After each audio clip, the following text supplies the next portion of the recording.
Pelecehan seksual ini kalau merupakan skenario, ini akan meringankan.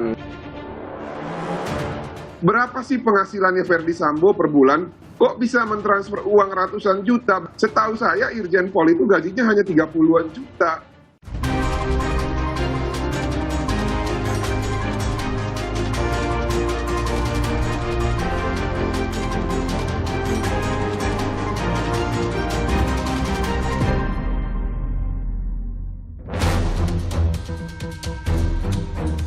Sejumlah pihak menilai cerita pelecehan seksual merupakan upaya Ferdy Sambo dan Putri untuk meringankan hukuman.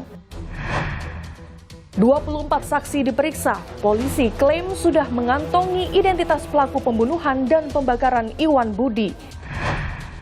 Seorang anak berusia 12 tahun diperkosa hingga mengidap HIV. Halo, selamat malam saudara. Anda kembali menyaksikan program Laporan Khusus yang berisi berita pilihan dari redaksi akan menemani Anda selama 30 menit ke depan. Bersama saya, Gracia Adur. Inilah informasi selengkapnya. Saudara, cerita pelecehan seksual konsisten disuarakan tersangka Ferdy Sambo dan istrinya Putri Chandrawati. Sejumlah pihak menilai ini merupakan upaya Ferdy Sambo dan Putri untuk meringankan hukuman terkait pembunuhan berencana terhadap Brigadir Yosua.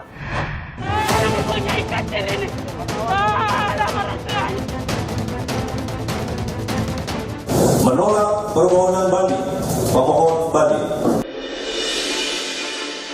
Ferdy Sambo dan istrinya Putri Chandrawati konsisten suarakan dugaan pelecehan seksual yang dilakukan mendiang Brigadir Yosua Huta Barat, meski laporan pidananya telah dihentikan.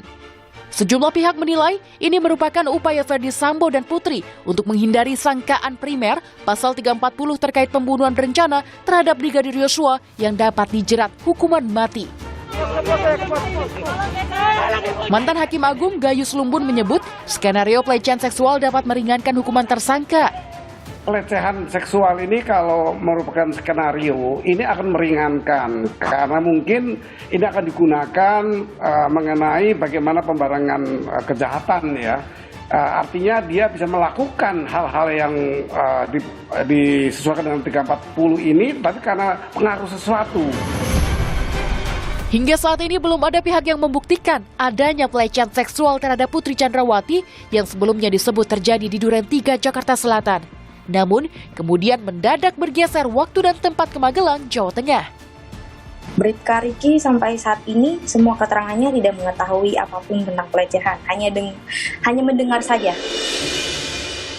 Indonesia Police Watch bahkan menilai cerita pelecehan seksual hanya skenario yang dibuat Ferdy Sambo untuk menghilangkan jejak. Kepada jurnalis senior harian Kompas, Budiman Tanurejo, IPW meyakini cerita pelecehan yang disebarkan ke berbagai pihak adalah produk prakondisi yang diciptakan Ferdy Sambo. Kan tidak bisa dihindari ada orang mati di rumahnya. Oke, ya mati. Kan? Oleh karena itu, untuk menghilangkan jejak kasus ini, dibuatlah skenario cerita seperti tadi. Disampaikan kepada berbagai pihak. Oke.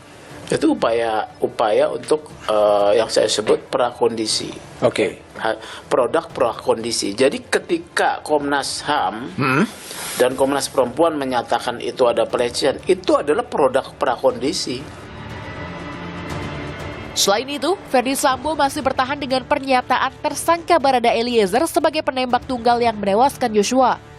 Hal itu berbeda dengan keterangan sang ajudan yang mengaku melihat Sambo ikut menembakkan timah panas sebanyak 2 kali ke Brigadir Yosua.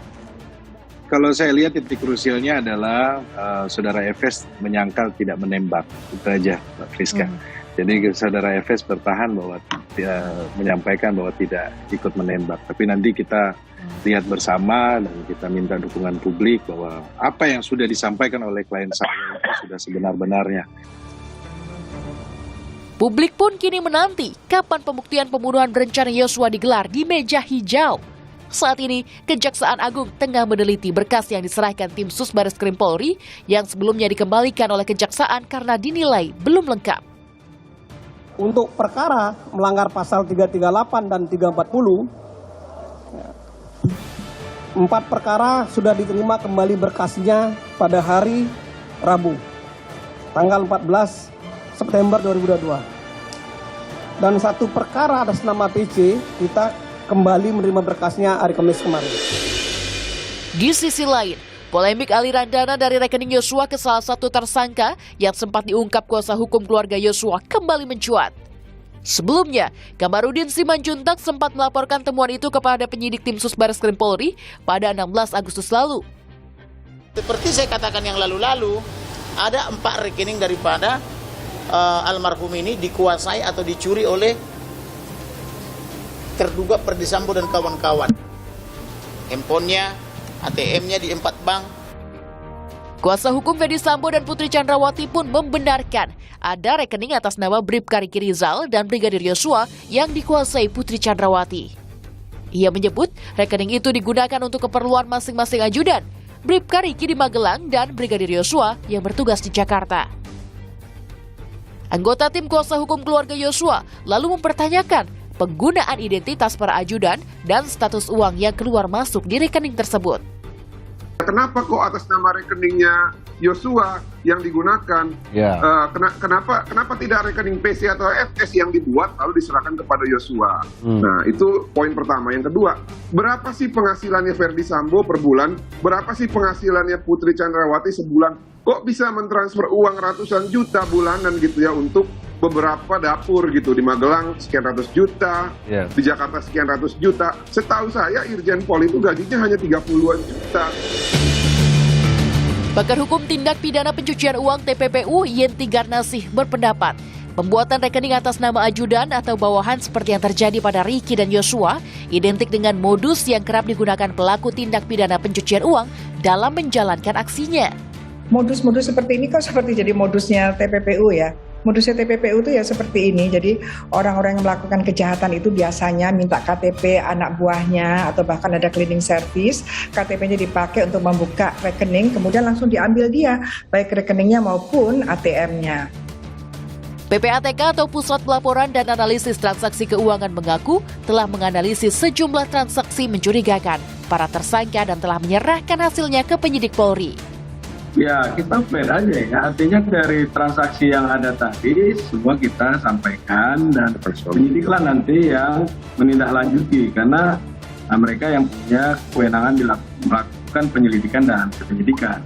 Nah, tugas PPATK sebagai FIU menelusuri saja aliran dana yang ada tadi.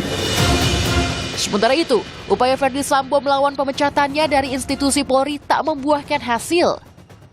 Sidang Komisi Kode Etik Polri Senin kemarin memutuskan menolak permohonan banding Ferdi Sambo sekaligus menguatkan putusan sidang Komisi Etik Polri sebelumnya, yakni menjatuhkan sanksi pemberhentian dengan tidak hormat kepada Ferdi Sambo. Putusan ini bersifat final dan mengikat. 1. Menolak permohonan banding pemohon banding. Dan 2. Menguatkan putusan sidang Komisi Kode Etik Polri.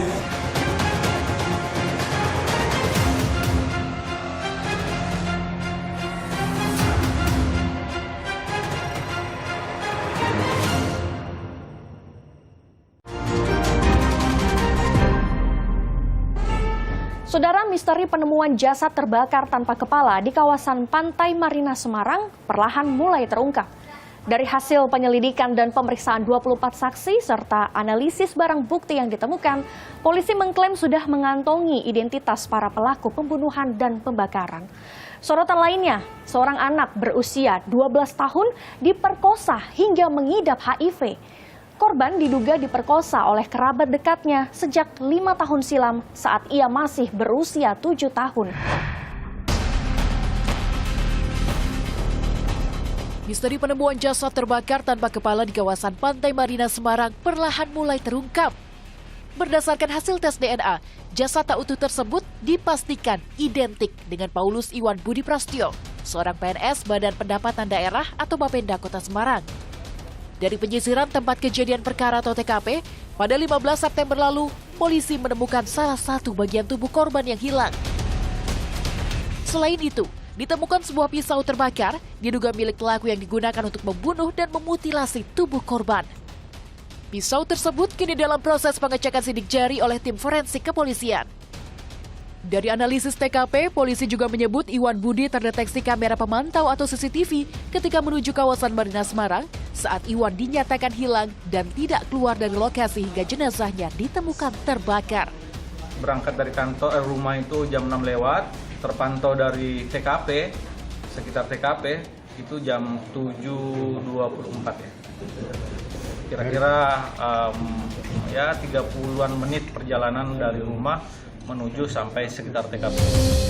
Dari hasil penyelidikan dan pemeriksaan 24 orang saksi serta analisis barang bukti yang ditemukan, polisi mengklaim sudah mengantongi identitas para pelaku pembunuhan dan pembakaran. Namun, polisi masih menyelidiki adanya motif lain selain kasus korupsi. Itu sudah mengerucut kepada pelaku.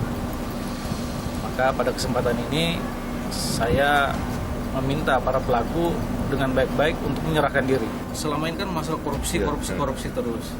Kan kemungkinan ada persoalan lain, persoalan asmara, persoalan musuhan sama temannya. Iwan adalah salah satu saksi dari kasus korupsi penyalahgunaan aset di BPKAD Kota Semarang. Dikutip dari Kompas.com, Iwan sempat menyampaikan keterangan lisan kepada polisi terkait anggaran sertifikasi tanah yang tak lengkap. Kabid Humas Polda Jateng Kombes Iqbal Al-Kudusi menyatakan, dalam keterangannya Iwan menyebut tidak terserapnya seluruh anggaran persertifikatan tersebut disebabkan oleh alasan teknis. Pihak kepolisian kini tengah menelusuri jejak komunikasi terakhir korban melalui handphone yang turut ditemukan di TKP. Namun sayang, SIM card dalam HP tersebut rusak hangus terbakar. Polisi pun meminta bantuan istri Iwan mengurus sejumlah data agar SIM card dapat dipulihkan kembali. Kepada Kompas TV, istri Iwan Budi Prasetyo, Teresia Oni Anggarawati mengungkap, suaminya pernah bercerita dimintai keterangan terkait dugaan kasus korupsi lahan hibah oleh polisi pada Mei 2022, namun Iwan mengatakan tidak ada masalah. Teresia pun mengaku telah memaafkan pelaku dan meminta pelaku menyerahkan diri. Para pelaku ya, apapun yang kalian lakukan sama suami saya itu sebenarnya tuh bagi saya sangat sadis dan kejam. Tapi agama saya mengajarkan untuk selalu mengasihi dan mengampuni. Saya, secara pribadi saya keluarga, saya memaafkan. Iwan Budi Prasetyo, PNS Bapenda Kota Semarang, dikenal memiliki kinerja yang baik dan tidak ada catatan buruk selama bertugas di Pemkot Semarang. Pemkot Semarang pun akan ikut menelusuri keterkaitan Iwan dengan dugaan kasus korupsi yang sedang ditangani Direktorat Tipikor Polda Jateng. Dalam kondisi rumah tangga juga baik, bahkan di tempat kami Pak Iwan ini tidak pernah mendapat surat teguran atau surat teguran katanya dengan disiplin, katanya dengan pegawai. Iwan dilaporkan hilang sejak 24 Agustus 2022 hingga akhirnya ditemukan tewas terbakar tanpa kepala pada 8 September 2022. Iwan seharusnya memenuhi panggilan polisi untuk dimintai keterangan sebagai saksi kasus dugaan korupsi penyalahgunaan aset Pemkot Semarang sehari setelah dilaporkan hilang.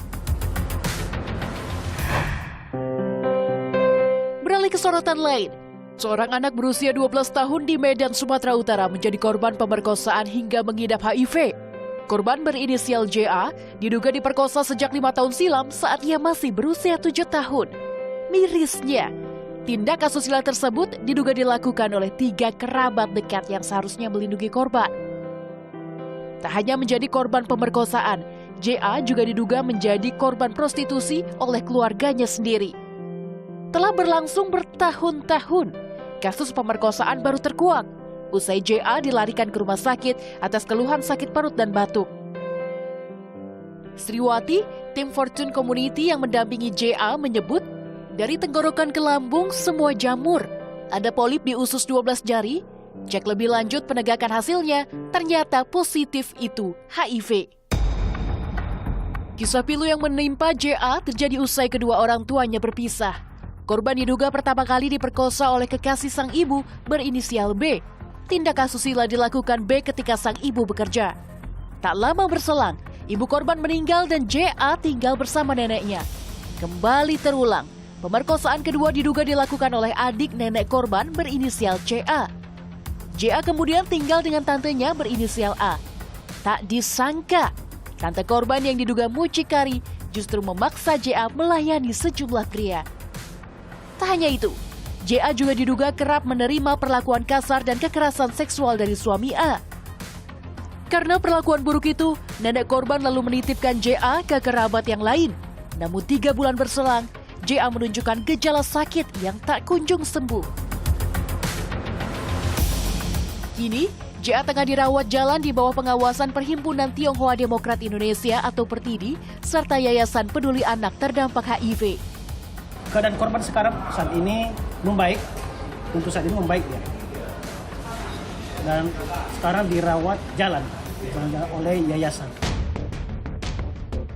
Kasus dugaan pemerkosaan terhadap JA masih dalam penyelidikan polisi. Sudah ada 3 terlapor, namun belum ada penetapan tersangka. Saat ini proses penyelidikan sedang berjalan, termasuk juga diantaranya pemeriksaan para saksi.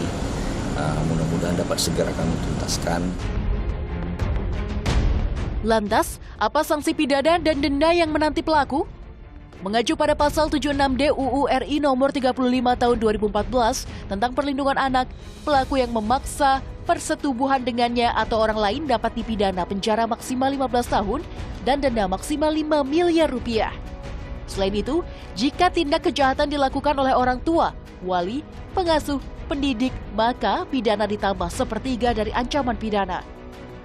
Kemudian, mengacu pasal 76F UU Perlindungan Anak, pelaku yang membiarkan, melakukan, menyuruh melakukan perjualan atau perdagangan anak dapat dijatuhkan pidana penjara maksimal 15 tahun dan maksimal denda 300 juta rupiah.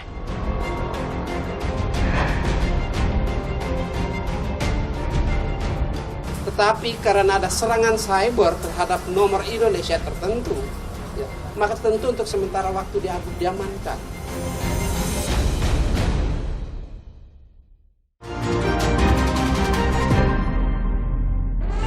Saudara, seorang pemuda pedagang es ditetapkan sebagai tersangka atas dugaan membantu aksi hacker Bjorka.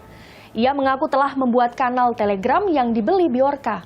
Sementara itu, pemerintah melalui Menko Polhukam menyatakan telah mengantongi identitas hacker Bjorka. Namun, hingga kini, identitas hacker Bjorka masih misteri.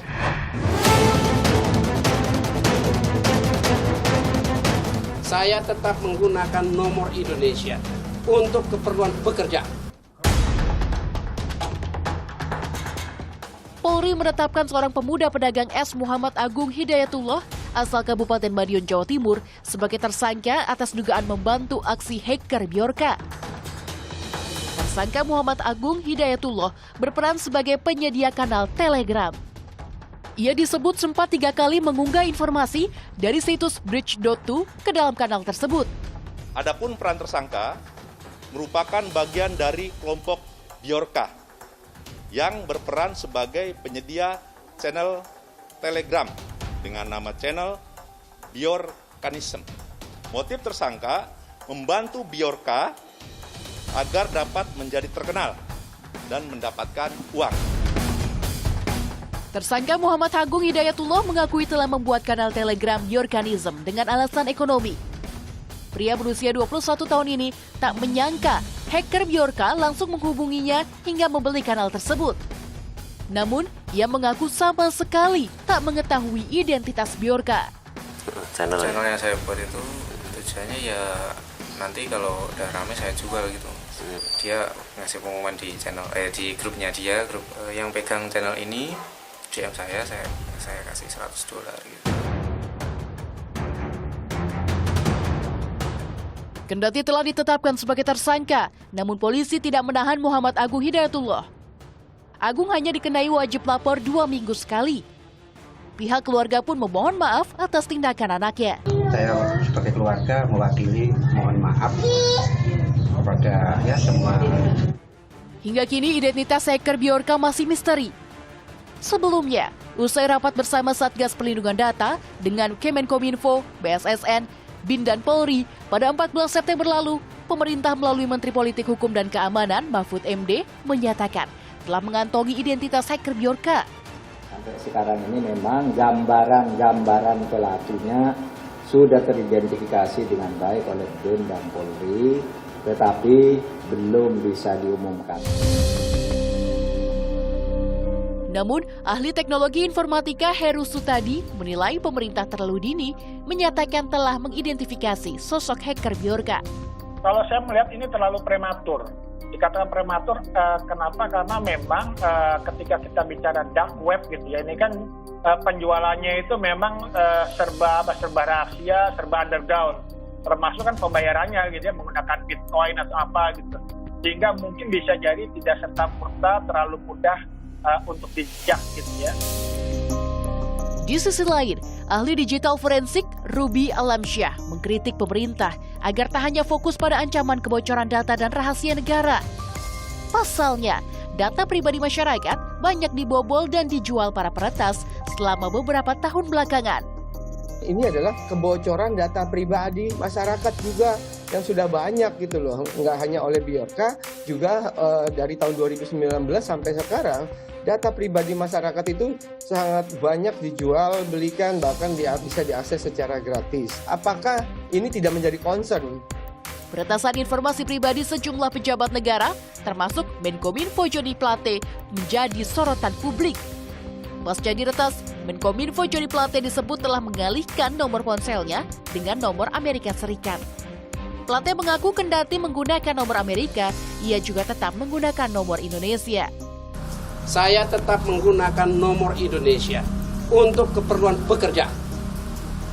Tetapi karena ada serangan cyber terhadap nomor Indonesia tertentu, ya, maka tentu untuk sementara waktu diamankan.